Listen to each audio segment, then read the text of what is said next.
Qu'est-ce que j'imagine du festival? Déjà, le festival, je le connais un peu. J'y suis venue déjà, donc je sais déjà que c'est un festival extrêmement chaleureux, convivial, sympa. C'est pas... Voilà. Je vais tout découvrir parce que c'est la première fois que je suis présidente. Donc je vais découvrir beaucoup de choses. Ce que je sais, c'est que j'ai beaucoup de films à voir et un jury sur lequel je compte aussi beaucoup, parce que c'est un jury avec réalisatrices, comédiennes, scénaristes, producteurs. Enfin, je suis entourée, quoi. Le jury, il va être très présent aussi. Et donc, du coup, on va essayer d'aimer et de défendre les films du mieux qu'on va pouvoir. Mais vous êtes consommatrice de fiction télé en général ou...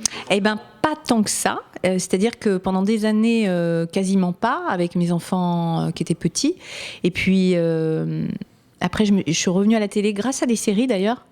Beaucoup, et puis il y a des artistes que je suis, des comédiens, des réalisateurs dont j'ai envie de voir le travail, et ça justement c'est la chose la plus intéressante, c'est-à-dire d'avoir comme ça une vision de toute la production de la fiction française, puis européenne aussi, qui est très riche, et francophone, mais toute la production de fiction française d'un coup avec tous les supports différents, enfin les supports, les téléfilms, séries, je trouve ça génial, c'est passionnant, ça va me permettre d'aiguiser mon goût, mon avis, voilà. En regardant rapidement votre film, j'ai découvert que vous aviez été voix de... Oh, j'ai fait pas mal de très bonnes comédiennes, j'ai fait Demi Moore, Salma Hayek, j'ai oublié, c'est vieux...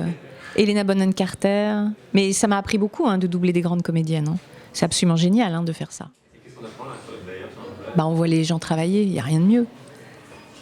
Rien de mieux. D'autant plus que quand vous voyez un film, et un bon film, à la fois on voit le travail, mais surtout on est emporté par l'œuvre. Alors que quand vous travaillez dessus, vous voyez les scènes, etc. Donc là on est enfin, c'est une position intéressante pour regarder le travail, pour démonter le travail du jeu, les choix, les axes, le réalisateur, c'est intéressant. Il m'avait semblé qu'on avait fêté un anniversaire ou une fête de ménage, ça va pas se faire ou je sais plus... On en a fêté plein des anniversaires, tout est prétexte à fêter des anniversaires, à ouvrir des bouteilles, on n'arrête pas. Il y a une idée comme ça de prime, j'imagine, autour de ça, mais ça n'est pas, il n'y a pas de date prise. Mais il faut écrire, et c'est difficile d'écrire, c'est compliqué et difficile. Donc c'est en projet. Et à part une notoriété différente, qu'est-ce que ça vous a apporté cette déménage? Et la chose principale que ça m'a apporté, c'est une énorme liberté dans mon jeu. Parce qu'en fait, c'est un personnage qui est complètement givré, qui est comme un clown un peu, où quasiment tout est permis avec ce personnage, en termes d'excentricité, d'invention, d'originalité, de folie. Et comme le principe même du cadre, en fait, c'est comme un petit guignol, si vous voulez, et à l'intérieur de ça, l'acteur est totalement libre, comme au théâtre. Il n'y a pas de technique qui vient couper, si vous voulez, le flux du jeu, le flux de la folie. Et ça, c'est quand même rare. Et moi, ça m'a apporté beaucoup de liberté. Mais de toute façon, je vais vous dire franchement, on donne rarement des rôles comme ça aux femmes. Ben oui, la plupart des comédiennes, et surtout quand elles ont un physique classique, comme moi, classique, c'est-à-dire une jolie fille, comme il y en a plein, mais on s'en fout. Mais voilà, pas avec un physique particulier. On ne pense même pas, ça traverse même pas l'esprit de la plupart des auteurs et des producteurs de donner des rôles de frappadingue. Et donc là, moi, c'est en ça que j'ai eu une chance folle, c'est que quand on me l'a proposé, j'ai vu le potentiel de folie que je pouvais apporter à ce personnage. Et c'est comme je sais pas comment vous dire, c'est un grand vent de liberté que peu de comédiennes ont.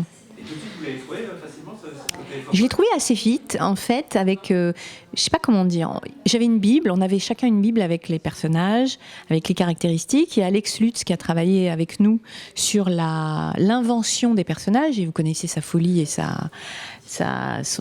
talent. Et très très vite, en fait, il y a une espèce de petit personnage qui est arrivé, qui ressemble à Liliane, qui a probablement évolué quand même sur ces années, mais ouais, l'espace de liberté, je l'ai entrevu tout de suite. Et un truc, je me demande, alors, c'est anecdotique, sur la voix. Oui. Il y a un travail de la voix qui est Ouais. assez.